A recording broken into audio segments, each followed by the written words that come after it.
അവയവദാനത്തിനായി വ്യാജരേഖ ചമച്ച കേസിൽ മുഖ്യപ്രതിയുടെ ഭാര്യ അറസ്റ്റിലായി. റഷീദയെയാണ് കുന്നത്തുനാട് പോലീസ് പിടികൂടിയത്. കേസിൽ നേരത്തെ 3 പേരെ പോലീസ് അറസ്റ്റ് ചെയ്തിരുന്നു. സഹിൻ ആന്റണി വിവരങ്ങളുമായി ചേരുന്നു. സഹിൻ, പറയാം. എറണാകുളത്ത് ഇന്ന് അവയവദാനവുമായി ബന്ധപ്പെട്ട വ്യാജരേഖ ചമച്ചത് കേസുമായി ഉൾപ്പെട്ടുകൊണ്ടാണ് 3 പേർ പിടിയിലാവുന്നത്. ഒരാൾ കൂടി പിടിയിലായിട്ടുണ്ട്. ഇതിലെ മുഖ്യപ്രതിയായിട്ടുള്ള നജീബ്, കാസർഗോഡ് സ്വദേശി നജീബിന്റെ ഭാര്യയാണ് പിടിയിലായിരിക്കുന്നത്. ഇവരെ കുന്നത്തുനാട് പോലീസാണ് അറസ്റ്റ് ചെയ്തത്. ഇന്ന് വൈകുന്നേരത്തോടു കൂടിയാണ് ഇവരുടെ അറസ്റ്റ് രേഖപ്പെടുത്തിയത്.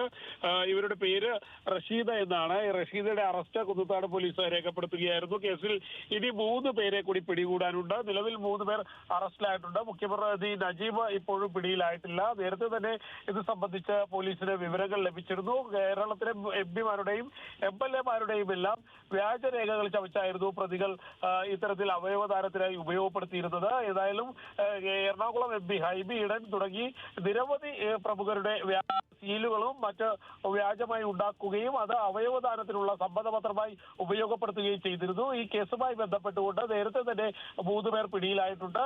മുഖ്യപ്രതി നജീബിനെ ഇതുവരെ പിടികൂടാൻ പോലീസിന് കഴിഞ്ഞിട്ടില്ല.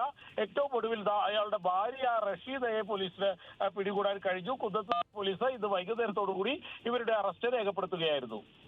ശരി, നന്ദി സഹിൻ ആന്റണി വിവരങ്ങൾക്ക്.